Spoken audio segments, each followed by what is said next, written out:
स्वागत है बच्चों आप सभी का आपके हिंदी की क्लास में। जैसा कि हमने पिछली बार आपको पिछली की क्लास में बताया था कि जो मैंने दिया आपको ये एक्सप्लेनेशन, इसके बाद मैं आपको बीच बीच में मैं एक्सप्लेन करते हुए व्याख्या देते समय मैंने आपको काव्य सौंदर्य की बात बताई थी। तो ये काव्य सौंदर्य होता क्या है, और हमने उस समय ये कहा भी था कि इसके लिए मैं आपके लिए एक नया वीडियो लेकर आऊँगा और उस वीडियो में आपको अच्छे से बताऊँगा कि ये काव्य सौंदर्य होता क्या है। तो बेटा काव्य सौंदर्य ऐसे तत्व जो कविता में किसी काव्य खंड में कि भी किसी काव्यांश में मौजूद हों, जिसकी वजह से उसको थोड़ा सुंदर बनाया जा सके। तो आपके मन में आया होगा कि ये कविता भी सुंदर दिखाई पड़ती है, कविता को सुंदर बनाने का क्या उद्देश्य है।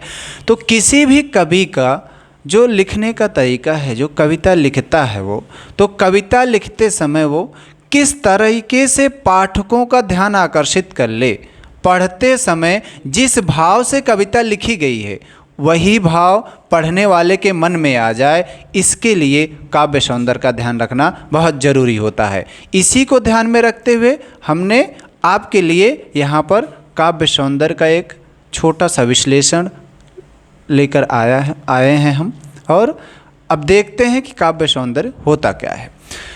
शुरुआत में ही हमने बताया आपको कि काव्य से जिसकी शोभा बढ़ाई जाए, ये काव्य सौंदर्य जो होता है आपका,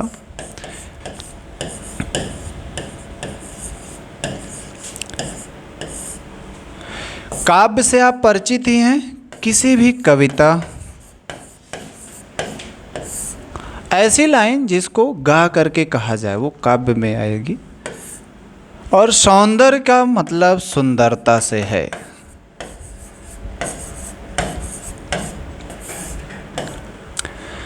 तो ये कविता की सुंदरता बढ़ाने के लिए जिन तत्वों का प्रयोग कोई कवि करता है उसी को हम काव्य। तो ये तत्व होते क्या हैं, तो उसमें तत्व क्या क्या आएंगे, ये जो तत्व हैं वो कौन कौन से हैं जिससे कि कोई कविता सुंदर लगती है। तो भाव,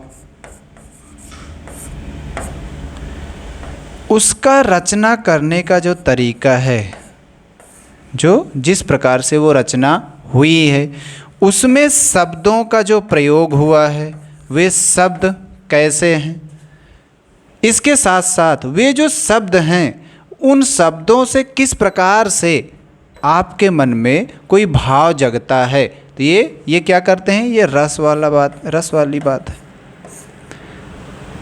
आप कोई कविता पढ़े क्रोधित हो गए, ये रौद्र रस हुआ। आप कोई कविता पढ़े थोड़ा भावुक हो गए।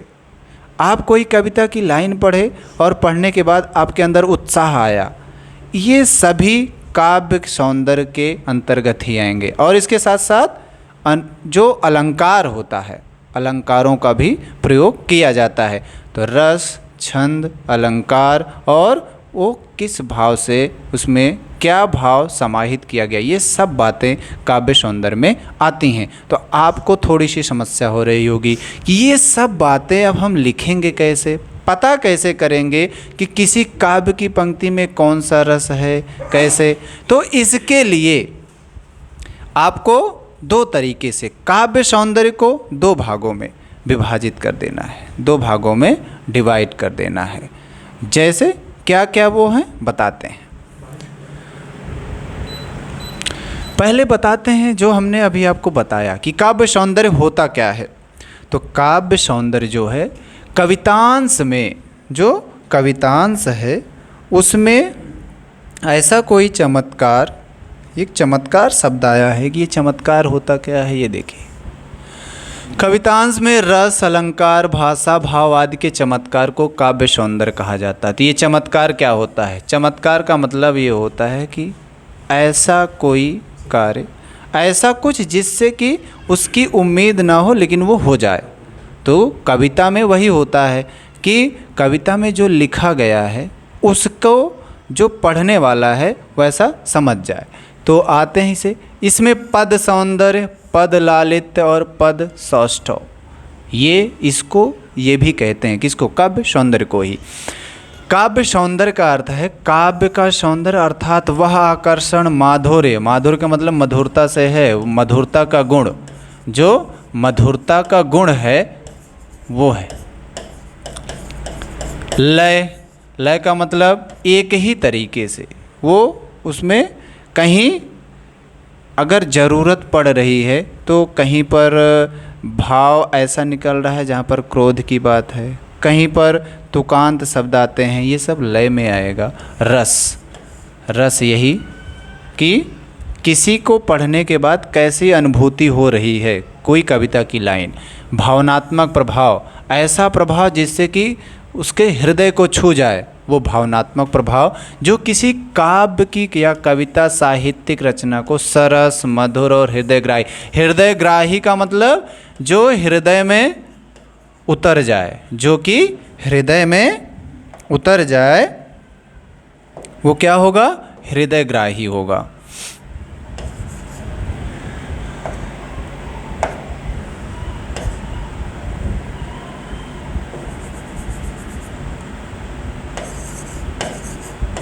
हृदय में उतरने वाला।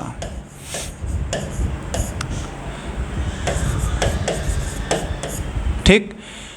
अब इसमें काव्य सौंदर्य के मुख्य अंग भी हैं। क्या? शब्द सौंदर्य। शब्द सौंदर्य क्या है? जिसमें शब्दों के द्वारा हम कुछ सुंदरता बढ़ाते हैं। शब्दालंकार, ध्वनि, छंद, लय, जिसमें शब्दों का सुंदर तरीके से प्रयोग, अनुप्रास, यमक आदि, ये सब शब्दालंकार के ही उदाहरण हैं। मधुर ध्वनि और सहज प्रभाव। इसके बाद अर्थ सौंदर्य, अर्थालंकार, रस भाव और कल्पना।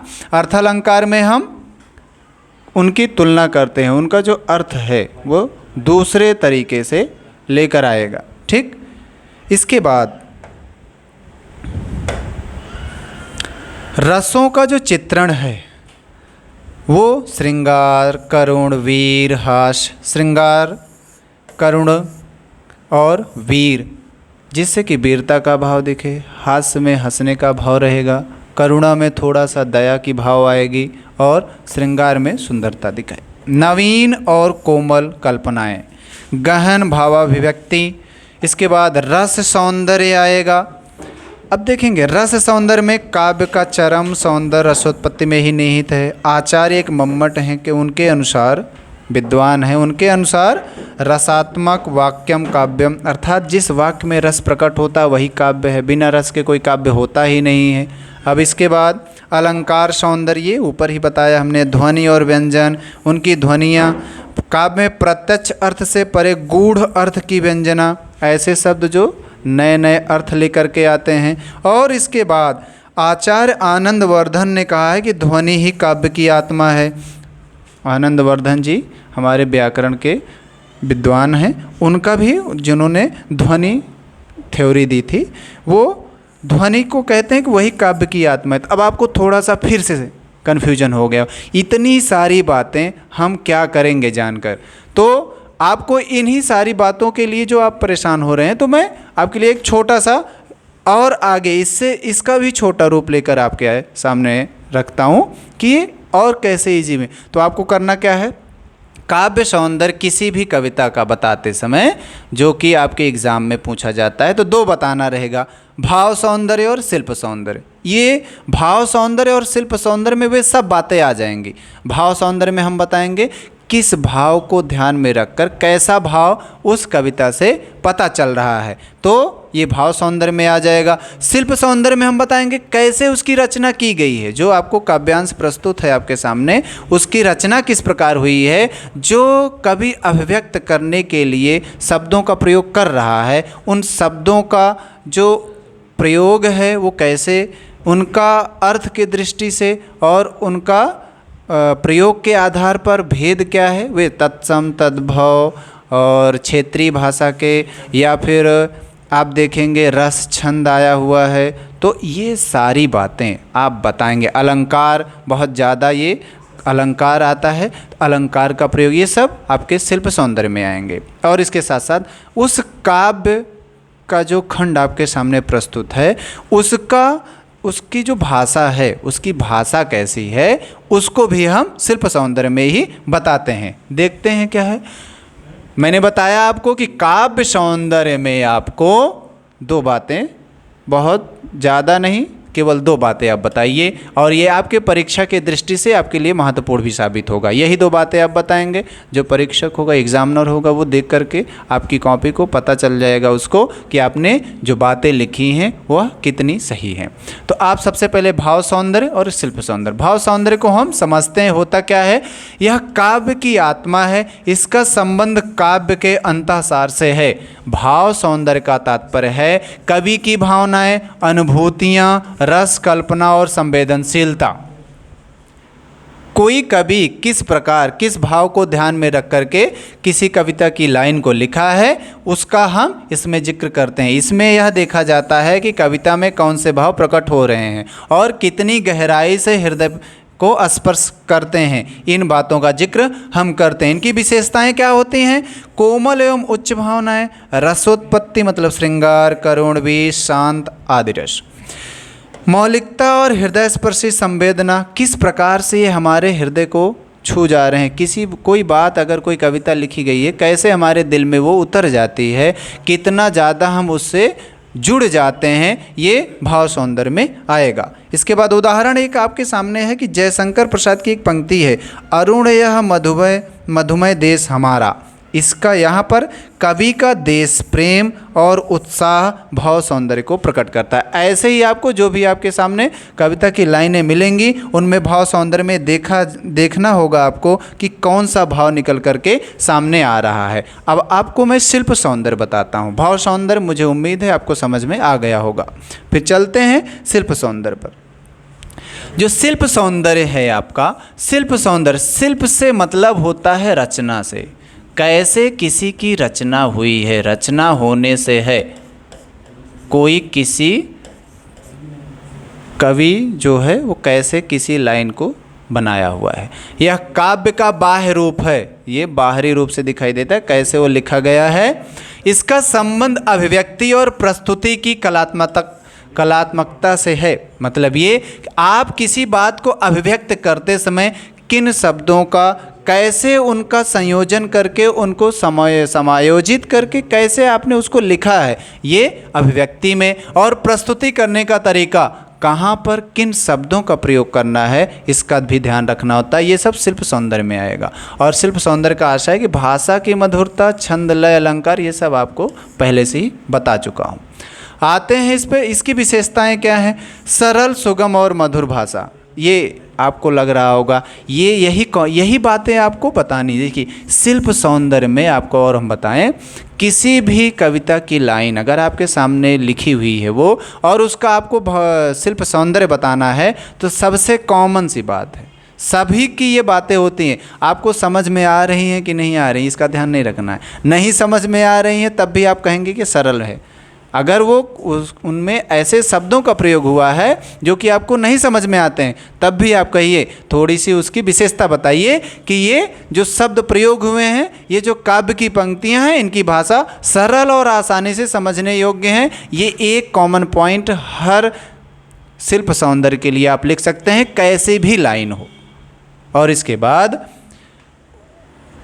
रचना की संरचना और शैली की मौलिकता पर ध्यान देना होता है। उदाहरण महादेवी वर्मा की एक पंक्ति आपके सामने प्रस्तुत है, नीर भरी दुख की बदली, यहाँ अनुप्रास अलंकार है। अब आप कहेंगे ये अनुप्रास अलंकार पता कैसे चलेगा? तो किसी दिन आपके लिए मैं अलंकारों इसी श्रृंखला में जो आपके सामने मैं वीडियो लेकर आता हूँ, जैसे अभी मैं काव्य सौंदर्य को लेकर के आपके सामने प्रस्तुत हूँ, ऐसे ही मैं आपके लिए अलंकार के बारे में भी एक वीडियो लेकर के आऊँगा, जिसमें आप साधारण तरीके से अलंकार को समझ सकते हैं और बहुत अच्छी ट्रिक रहेगी। तो अनुप्रास अलंकार संगीतात्मक लय और शब्द चयन, ये सब शिल्प सौंदर्य को प्रकट करते हैं। अनुप्रास अलंकार बहुत इजी है, बहुत आसान है। करना क्या है, किसी भी वर्ण की आवृत्ति अगर हो जाती है एक से ज़्यादा बार, किसी भी वर्ण की आवृत्ति एक से ज़्यादा बार हो जाती है, तो वहाँ अनुप्रास अलंकार होता है। आपको ये याद करने में भी बहुत आसान रहेगा। आप कहीं भी अगर एक से ज़्यादा बार, कहीं भी एक से ज़्यादा बार कोई वर्ण मिल जाता है, तो वहाँ पर आपका अनुप्रास अलंकार होता है। बस ध्यान ये रखना है कि जो वर्ण शुरू हो रहे हैं वो उसी एक ही वर्ण से शुरू होने चाहिए जो शब्द हैं, वर्ण नहीं शब्द। जैसे और अनुप्रास अलंकार का अगर उदाहरण आपको सबसे अच्छा चाहिए तो आप जाइए शिव स्तुति। मैं हमेशा भी मैं क्लास में भी बताता हूँ कि शिव स्तुति जो है वो सबसे ज़्यादा आपका अनुप्रास अलंकार का उदाहरण वहीं मिल जाएगा। क्या, हर पंक्ति में लगभग अनुप्रास अलंकार मिलेगा। करालम, महाकाल, कालम, कृपालम। थोड़ा ये संस्कृत का पड़ जाता है, मैं आपको इसलिए बता रहा हूँ समझने के लिए थोड़ा आसानी रहेगी। करालम, महाकाल,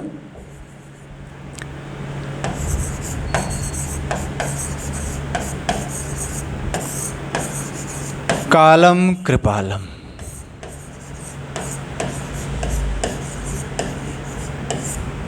अब आप देखेंगे कि यहाँ पर का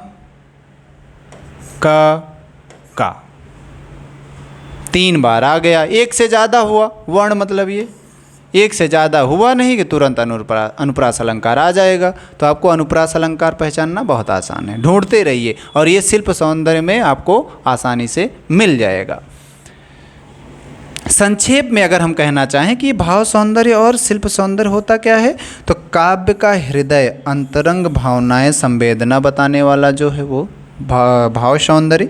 शिल्प सौंदर्य काव्य का शरीर, भाषा, शैली, अलंकार, छंद, लय। और लास्ट में अगर बताना चाहें कि दोनों के बिना काव्य अधूरा है, भाव बिना शिल्प फीका लगता है और शिल्प बिना भाव केवल शब्दों का जाल लगता है। तो ये आपको शिल्प सौंदर्य और भाव सौंदर्य के बारे में हमने बताया। अब हम चलते हैं जो आपका जो पहला पाठ है आत्मपरिचय। आत्मपरिचय में कहाँ कहाँ पर काव्य सौंदर्य का कैसा रूप दिख रहा है, भाव सौंदर्य और शिल्प सौंदर्य उनका क्या है, पूरे पाठ का हम एक एक पद करके आपको बताते हैं। तो चलते हैं अपने पाठ की तरफ।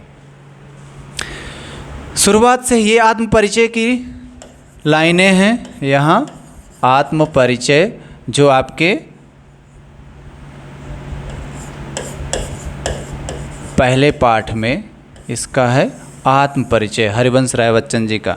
तो हम देखते हैं इसमें कहाँ कहाँ काव्य सौंदर्य का कैसा रूप हमें मिला है। वही भाव सौंदर्य और शिल्प सौंदर्य को हम वर्गीकृत करते हुए बताते हुए चलेंगे। मैं जग जीवन का भार लिए फिरता हूँ, फिर भी जीवन में प्यार लिए फिरता हूँ। कर दिया किसी ने झंकृत जिनको छूकर, मैं सांसों के 2 तार लिए फिरता हूँ। अब आप देखिए यहाँ कहीं पर सबसे पहले मैं भाव सौंदर्य की बात करता हूँ, कहीं पर जाने दीजिए। तो भाव सौंदर्य, इसका भाव क्या निकल रहा है? कवि कहता है कि जीवन बोझिल है, संघर्षों से भरा है, परंतु प्रेम उसका आधार है। जीवन उसकी सांसों के तारों की तरह है, जिन्हें किसी प्रिय स्पर्श ने गुंजायमान कर दिया। यही भाव निकल रहा है। तो आप कहेंगे प्रस्तुत पंक्तियों का भाव ये है। कभी बताना चाहता है प्रस्तुत पंक्तियों में कभी संघर्ष करने के भाव के बारे में बताया है। आगे शिल्प सौंदर्य, शिल्प सौंदर्य कैसे रचना हुई है उन्हीं को बताना रहता है।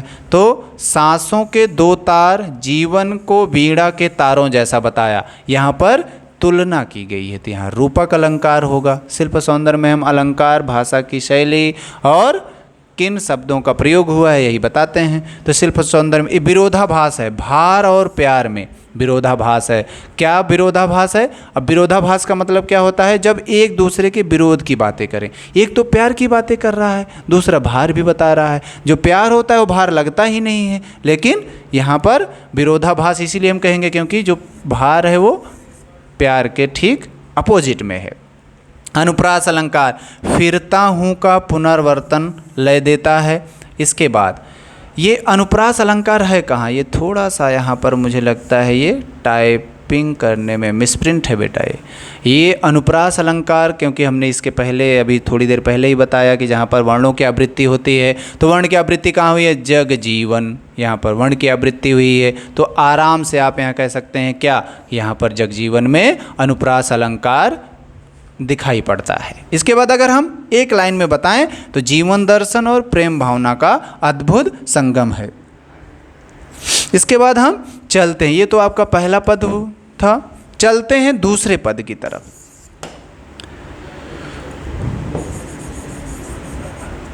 ये आपका दूसरा पद है। मैं स्नेह सुरा का पान किया करता हूँ, मैं कभी न जग का ध्यान किया करता हूँ, जिसे चूम कर करुणा बन जाती आंसू, मैं मस्ती में पहचान किया करता हूँ।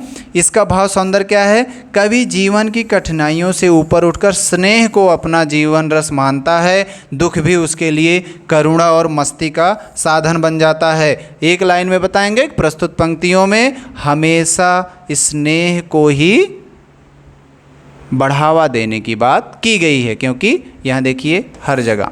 और शिल्प सौंदर्य में हम बताएंगे रूपक स्नेह सुरा, प्रेम को सुरा कहा गया है, मतलब स्नेह सुरा दोनों से, मतलब जो प्रेम है उसका आनंद सुरा से तुलनात्मक रूप से बताया गया। यहाँ रूपक अलंकार होगा। अनुप्रास और लयात्मकता है। अनुप्रास अलंकार कहाँ है इसमें? बस वही ढूंढना है, कहाँ वर्णों की आवृत्ति हो रही है। तो वर्णों की आवृत्ति अगर हम देखें तो वर्णों की आवृत्ति जो है वो किया करता हूँ, ठीक। इसके बाद यहाँ पर स्नेह सुरा, ठीक।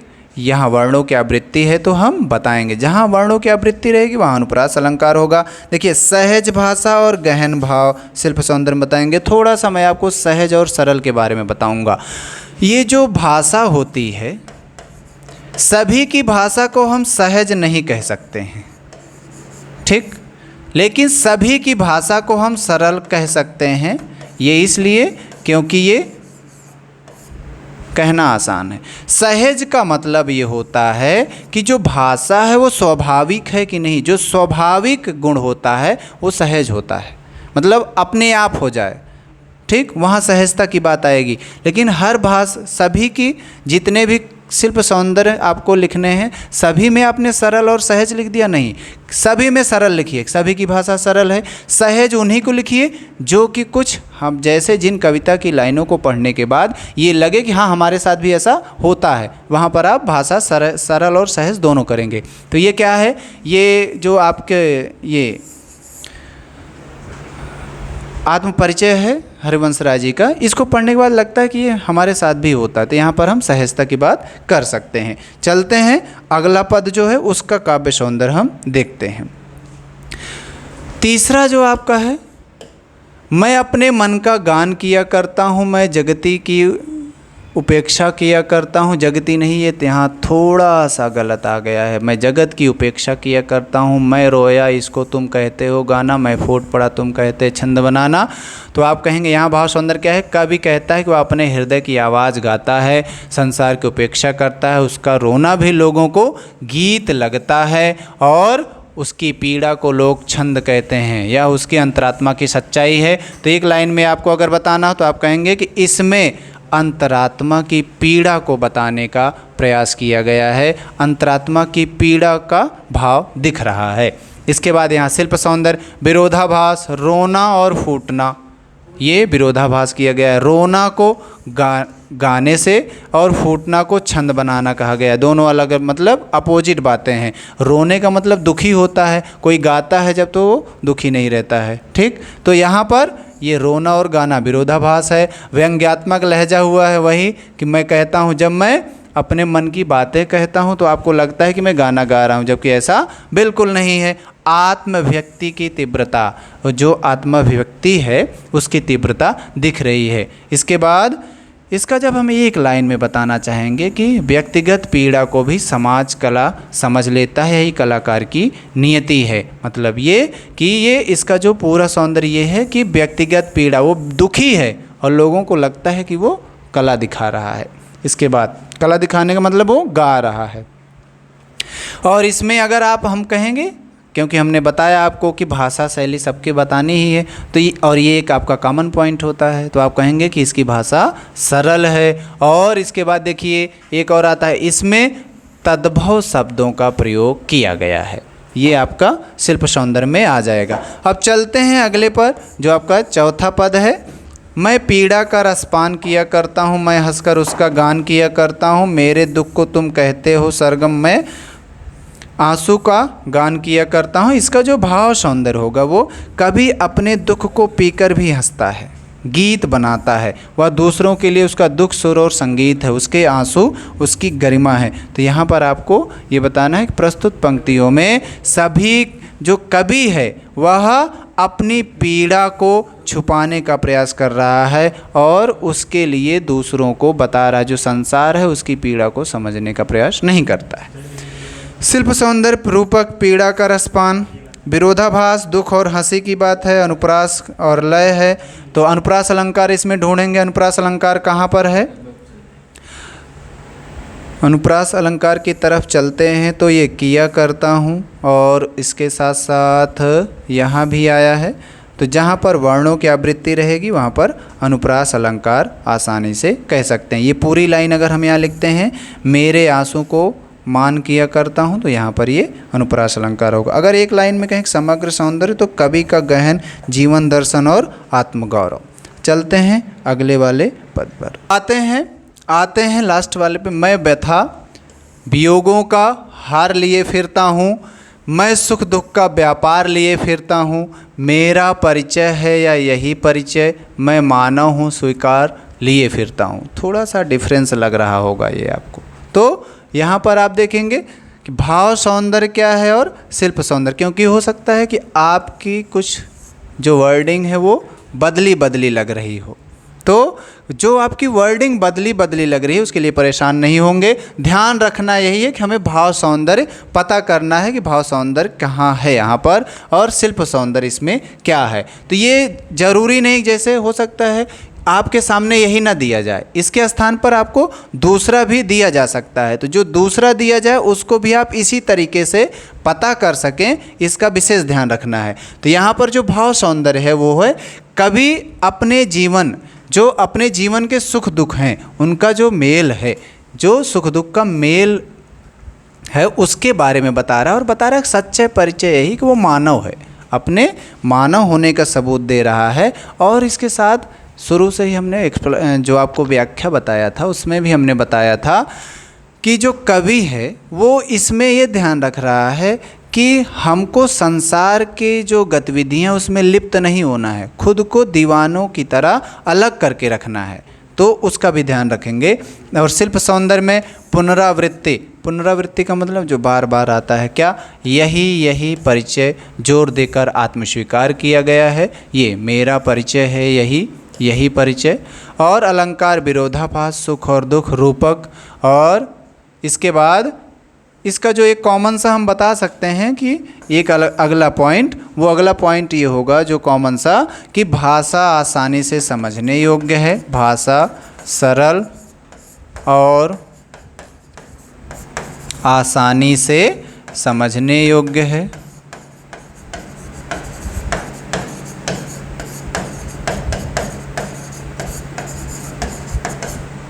और जो शब्द हैं, शब्दों के बारे में भी बताएंगे। आप देखेंगे जैसे वियोग आया है, सुख दुख आया है, व्यापार आया है, तो आप यहाँ मानव स्वीकार भी आ गया, तो आप कहेंगे यहाँ एक और कॉमन सा कि तद्भव और तत्सम शब्दों का अद्भुत मेल दिख रहा है। अब इसके बाद अगर पूरी कविता का हम एक लाइन में काव्य सौंदर्य बताना चाहें कि पूरी कविता में क्या है, तो उसका भाव सौंदर्य होगा प्रेम, पीड़ा, करुणा, मस्ती, आत्मीयता और जीवन दर्शन की बात की गई है। कवि बताता है कि वह सबसे प्रेम करता है और आत्मदर्शन ये है कि खुद को जानने का प्रयास करता है, अपनी काल्पनिक दुनिया बनाया हुआ है। ये सब बातें आप बताते हुए, और शिल्प सौंदर्य में रूपक, विरोधाभास, अनुप्रास अलंकार, पुनरावृत्ति, सरल व सहज भाषा। ये देखिए हर जगह सहज भाषा नहीं लिखेंगे, लेकिन यहाँ आत्म परिचय में हम सहज भाषा लिख सकते हैं। और ये गीतात्मकता का मतलब थोड़ा गीत के तरह हम गाने के लिए इसको प्रयोग कर सकते हैं। और एक बात और बताऊंगा आपको कि जो सबसे और ज़्यादा इजी है वो ये है कि जब आपको जो इनका जो अंत है, जो हर लाइन का अंत है, जो जिस शब्द से हो रहा है उसकी ध्वनि को आप मिलाइए। ध्वनि क्या है? यहाँ देखिए फिरता हूँ, परिचय, फिरता हूँ, मतलब इन सब का जो अंत है एक ही प्रकार से हुआ, तो यहाँ पर ध्वनियाँ मिल रही हैं। तो आप यहाँ कहेंगे तुकांत शब्दों का प्रयोग हुआ। एक और बता देंगे कि तुकांत शब्दों का प्रयोग हुआ है, तुकांत शब्दों का। ये भी आपके शिल्प सौंदर्य में ही आते हैं, जिससे जहाँ पर जैसी ध्वनि शुरुआत की लाइन में है वैसे ही अंत वाली लाइन में मिल जाए या दूसरी वाली लाइन में, तो आप बता देंगे कि शुरुआत की 2 पंक्तियों में तुकांत शब्दों का प्रयोग हुआ है, अंत की 2 पंक्तियों में तुकांत शब्दों का प्रयोग हुआ है, ये शिल्प सौंदर्य में आता है। तो आपको काव्य सौंदर्य में 2 बातें बतानी हैं। अगर हम एक लाइन में बोलना चाहें, लास्ट में आपको बताऊंगा कि काव्य सौंदर्य में 2 बातें, भाव सौंदर्य और शिल्प सौंदर्य, 2 बातें आप बताएंगे। भाव सौंदर्य में आप ये बताएंगे कि जो कविता लिखी गई है वो किस भाव को ध्यान में रख करके लिखी गई है, उसका भाव क्या निकल रहा है। बहुत ज़्यादा परेशान नहीं होना है, केवल साधारण सी भाषा में वही लिख देना है। शिल्प सौंदर्य में आप पॉइंट वाइज लिखिएगा, क्योंकि CBSE हमेशा आपको पॉइंट टू पॉइंट लिखने की बात बताती है, तो आप पॉइंट वाइज 2-4 पॉइंट कम से कम, और 2 पॉइंट तो आपको कॉमन बता ही दिए हैं हम कि क्या कि भाषा सरल है और समझने योग्य है, तत्सम शब्दों का प्रयोग हुआ है, तद्भव शब्दों का प्रयोग हुआ है। अगर आपने लिख दिया तद्भव शब्दों का प्रयोग हुआ है तब भी गलत नहीं माना जाएगा, क्योंकि एकाध शब्द तो हर कविता में तद्भव आ जाता है, और अगर बहुत ज़्यादा तत्सम है तो। और अगर आपको समझ में आ रहा है वैसे प्रयास करिए तत्सम और तद्भव शब्दों को पहचानते रहिए। तत्सम शब्द क्या हैं? वे शब्द जो संस्कृत से सीधे हिंदी में ले लिए गए। तद्भव शब्द क्या हैं? जो हिंदी में बोलचाल की भाषा में प्रयोग करते करते उन्होंने भाषा में अपना स्थान बना लिया है, वे हमारे जो क्षेत्रीय शब्द हैं वो हमारे तद्भव शब्द कहलाते हैं। तो इसका ध्यान रखेंगे। जैसे हम ग्राम संस्कृत से आया और इसको हम बोलते बोलते गांव भी कहते हैं, तो गांव हमारा तद्भव हुआ, ग्राम हमारा तत्सम हुआ। तो हर कविता की लाइन में आपको तत्सम और तद्भव शब्द जरूर मिल जाएंगे। 2 बातें आपको मिल गई कॉमन से, क्या कि भाषा सरल और आसानी से समझने योग्य है, और जो आपका ये दूसरा वाला है वो तद्भव और तत्सम शब्दों का प्रयोग हुआ है। तो इस प्रकार से 2 पॉइंट तो आपका शिल्प सौंदर्य का हर हाल में तैयार हो गया, कुछ नहीं आ रहा है तब भी। इसके बाद जो आपका तीसरा है वो आपको देखना है अलंकार का प्रयोग हुआ है या फिर इसके साथ साथ कोई रस आया हुआ है, इसका भी ध्यान रख करके आपको बताना रहेगा। तो मुझे उम्मीद है कि आपको भाव सौंदर्य और शिल्प सौंदर्य, जिसको हम काव्य सौंदर्य कहते हैं, काव्य सौंदर्य में दोनों बातें आती हैं। तो अगर कहीं पर लिखा रहता है कि काव्य सौंदर्य क्या है, तो आप वहाँ पर भाव सौंदर्य और शिल्प सौंदर्य दोनों बताएंगे। और अगर कहीं पर लिख के आता है कि केवल भाव सौंदर्य बताइए, तो वहाँ भाव सौंदर्य की बात करेंगे, जहाँ शिल्प सौंदर्य की बात आएगी वहाँ शिल्प सौंदर्य की बात करेंगे। तो आपको ये समझ में आ गया होगा। उम्मीद करते हैं कि आपको अच्छे से ये पढ़ने में आपको मदद भी करेगा ये मेरा जो आपका वीडियो आपके सामने प्रस्तुत किया है मैंने। और इसके बाद आप ऐसे ही पढ़ाई करते रहिए। इस वीडियो को फिर से देखिए, ना समझ में आए, जो बातें ना समझ में आई हो वो आप वहाँ कमेंट में बता सकते हैं कि ये बातें समझ में नहीं आई हैं। और फिर मिलते हैं आपसे अगले वीडियो में, तब तक के लिए आप अच्छे से पढ़ाई करते रहिए।